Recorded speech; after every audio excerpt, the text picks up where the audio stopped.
Hi, I'm Julie from Streetwise Defence, and today I'm going to be sharing with you the 6 things that all women need to know about staying safe and about self-defence. Now please share these with people that you know, share them with your teenage daughter, share them with other women. These are things that I wish I knew a good 20, 30 plus years ago, because it would have saved me from a lot of situations that I really wish didn't happen. So here we go. Number 1, the first thing all women need to know about self-defence is that the biggest threat actually comes from people known to you. So around 90% of violence against women, particularly sexual violence and sexual assault, comes from people that you know. So this could be partners, this could be exes, it could be someone that you've dated, it could be a work colleague, an acquaintance, a neighbour, someone that you've seen around and about in your community. So when you think about it like that, around 90% of the violence against women is coming from people known to you, and that means about 10% is kind of more like the stranger danger element of it. You actually need a different approach. So just thinking self-defense is going out and learning the physicals, that isn't going to work in that situation. You need to understand the way that violence happens towards women, and you need to understand and be prepared mentally that it could be a family member, it could be someone from work, it could just be someone that you know from like around about in the community who you see in a shop all the time. So you just need to be prepared for that. You don't need to be wary of every single person, but you need to know. And if you get some sort of feeling about someone, if someone starts crossing your boundaries, then that's a massive red flag, and you need to think about that and make sure that you distance yourself from that person. Make sure that other people know that that person started to act inappropriately. You need to shut down any behaviour like that as soon as it starts. So that's the first thing. Number 1, just think about, it's not, self-defense isn't just, oh, a stranger's going to come and attack me on a dark night. It actually, the biggest threat comes from people known to you. That's number 1. Number 2, and this might be a bit controversial, but if you want to learn how to defend yourself physically, just don't bother learning martial arts, kicking or punching, because they don't work in real life violent situations. And for the average woman, if you go to a couple of classes, self-defense classes that are taught in a martial arts style, you're not going to get anywhere near as proficient as you need to be able to fight someone off in a physical situation.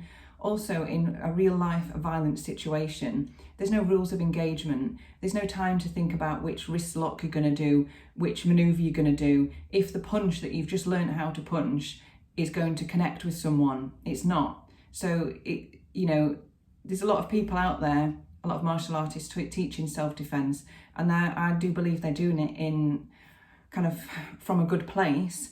But for women, it just doesn't work. I know, because I've tried that in the past and that doesn't work. You come away, you may remember 1 or 2 things if you're lucky. And in a real life situation, they don't work. So obviously you're probably saying, well, what does work? I'll come to that later, and that's part of what we teach. But it's very much thinking realistically about what happens in a real life violent situation. It's nasty, it's close quarters, it's vicious, it's scrappy. There's no time to kind of get in position and do your punches and your blocks. It's fast and furious, and that's why the martial arts kicking or punching just doesn't work unless you've trained for 20 or 30 years. And even then, my partner and co-founder of Streetwise Defence, Dean Josham, he's trained in martial arts for many, many years and very proficient in it. And that's not what he would use in a street kind of violent situation. So that's the second one. The third one is, we actually know and believe that awareness and avoidance is 95% of self-defense. So the vast majority of self-defense is actually avoiding the situation before you get into it. So just being aware in everyday life of what's going on around you, and then taking actions to avoid it. So there's a huge amount you can do here, but mainly what I'd advise is just plugging into the world around you instead of switching off. So like avoiding having your headphones on, avoiding walking along with your head in your phone, avoiding having your hood up and like daydreaming about work or this or that, and have your head down and not concentrating. You need to just be aware. You don't need to be worried, but you just need to be aware, looking around, checking out what's going on, tuning in and thinking, right, is something happening that's a bit weird? Is that person been around me a bit too long? Do I get any sense of something not quite right? And that is going to be the biggest thing that actually keeps you safe. So, and obviously then as soon as you notice something, avoiding it, not waiting and thinking, oh, I'm probably being silly. You're actually taking action to avoid what's happening, getting away. That's going to be your best thing. As soon as you notice something, you need to get away. So that's the third. The fourth thing that all women need to know about self-defense is about getting the right mindset. When we teach self-defense, a lot of women that we teach come in with the mindset of, I can't do it, I'm not strong enough, I'm only little, they'll be bigger than me. As long as everyone else is all right, it's fine, doesn't matter about me, doesn't matter what happens to me. And that's just, if you set out with a mindset that you can't do it, then you can't do it. If you set out with a mindset that you can do it, then you can do it. So you really need to put a bit of thought into this, like now. So if you can go away and take 5 minutes and just really think about this and get your mindset right, like what is it that you want to fight for? Is it that you need to get home to your family? Is it that you need to get home to your dog, your cat? You deserve to be treated well. You have got your mum to look after. Whatever it is, you need to have a reason.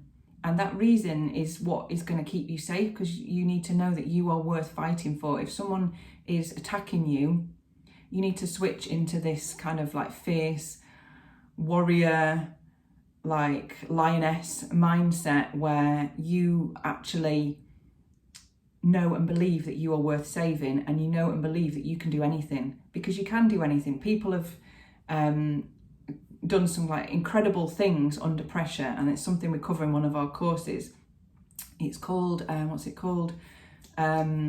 hysterical strength. Look up hysterical strength, and these are the stories that you hear where like a mother lifts a car off her child that's trapped underneath, or a mother fights off a bear off her kids, that kind of thing. So you really can tap into that and know and believe that in a situation you can and will fight and win if you've got the right mindset. So that's part of it. The other part of this is just thinking about what could and might happen and what you would do in that situation. We call it the what if game, and it just helps you be prepared mentally if something should happen. So if you just go along with your head in your sand thinking, oh, I hope nothing ever happens to me, I'm sure I'll be okay, fingers crossed, I'll be okay, then if something happens to you, your mind and your body doesn't know how to react. But if you put some time and effort into thinking about what you would do, so what would I do if I'm walking along at night and someone's following me? What would I do if someone gets into my car next to me? What would I do if someone breaks into my house in the middle of the night? And if you have a plan for each of those situations and you've prepared for each of those situations, so you know that if someone stops following you, you will cross the road at first. If they cross the road, you will stop running. If they stop running, you will knock on a door where there's a light on and ask for help, but not go into the house. If someone grabs you, what will you do? If someone wants to take your phone, what will you do? Or take your bag, what will you do? In that case, I would always say, give them the thing they want, throw it to them and run at the same time. Nothing is worth fighting over, no material possessions. If on the other hand, they're wanting to attack you, or they're wanting to get you in a car, drag you down an alley, that's a different situation. You then have to fight. And that's where you need to have this mindset and you need to know exactly what you're going to do. So that's really important. And if you can put a bit of time and effort into thinking about what you will do in that situation, the likelihood is that when the adrenaline kicks in, you're more likely to fight rather than to freeze or appease. And there's these different kind of fight or flight responses that you get with adrenaline. But if you prepare yourself mentally, you are more likely to do what you want to do rather than just freeze because, oh, I don't know, I've never put any thought into what would happen if someone grabs me, someone tries to get in my car. So that's the fourth one, mindset, and just putting a bit of time and thought into it. The fifth one, this is actually one of the first things that we teach, is intuition, because we all have this sixth sense, but many of us just drown it out or we ignore it, because in modern life we don't value our gut instinct, but it's there, and it's our actual internal alarm system, and you will feel it. And the more you feel it and the more you try and tune into it, the better you'll get at listening to it and sensing things. So it's really about listening. Sometimes you feel it in the gut, sometimes you might get goosebumps, your hairs go on end, you might get a tightness in the chest. There's lots of different ways that you feel it, and you need to kind of figure out how you feel it.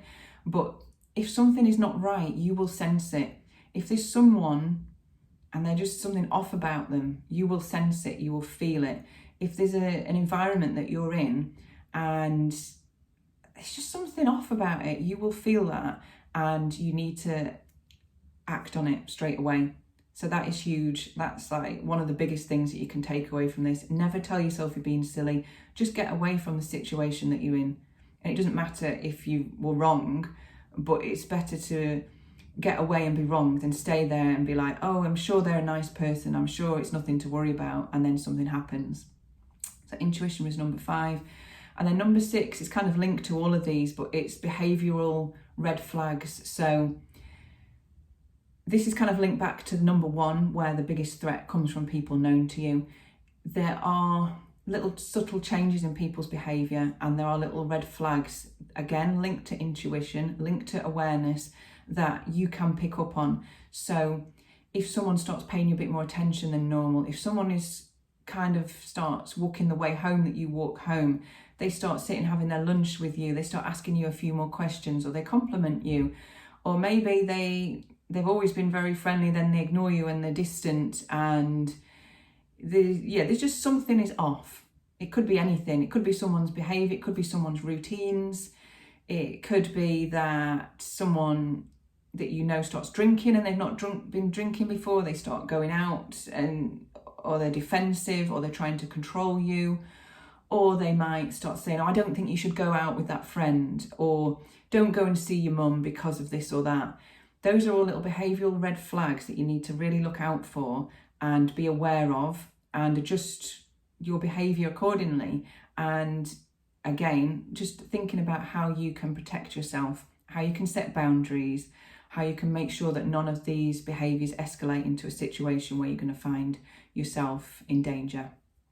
So I hope those 6 things that women need to know about safety and self-defence are of use to you. If you're interested in finding out about our self-defence training, you can head over to streetwisedefence.com and take a look on there. We do in-person workshops, we do virtual Zoom or Teams self-defence classes, and we have online courses that you can they're pre-recorded courses. You go on and you can just watch the videos, and on there we've got like a self-defence for women, self-defence for men, how to stay safe at university and college. We've got a self-defence essentials, which is just a quick 1-hour course. They're all affordable. The self-defence for women and men are 4 hours each, which sounds like a lot, but there's a lot to learn. And I think 4 hours investment in yourself and your safety to really avoid the trauma of an attack or abuse is time well spent. You'll also get to see on there videos of the physical responses that we teach. These are all based on special forces techniques that really focus on the soft tissue areas. They are real game changers and kind of, levelers, in terms of if you've got that mindset of, oh, I'm not very strong, I'm a woman, I'm little.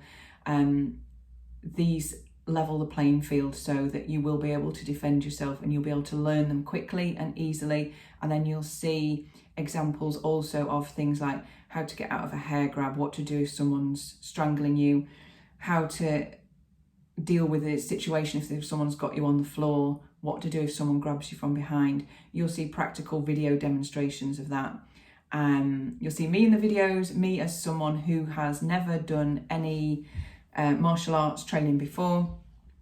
and my partner and co-founder, Dean Josham, this is all based on his learning and his career. He has a 30+ year career in security. He had time in the Royal Marines. He provided private security in many different hostile environments such as Iraq, Libya, Nigeria, Tunisia, just after the revolution. He also was a bodyguard for 20 years. He spent 15 years bodyguarding Brad Pitt, Angelina Jolie, Russell Crowe and their families, and has also bodyguarded some of the biggest executives and billionaires in the world. So he knows what he's talking about. He also, in his youth, had some unfortunate experiences in social violence. So he has first-hand experience of what works in real life situations. And what we do is we kind of take all of that knowledge and we've applied it to a way that anyone can learn self-defense, no matter how big or strong you are. You just getting those elements right that we've talked about, the mindset, the planning, the awareness, and the physical response, always as a last resort, and always in a way that is appropriate to the situation. So like I said, head over to streetwisedefence.com if you want to have a look at that, and please share the video with someone that you want to keep safe. Thank you.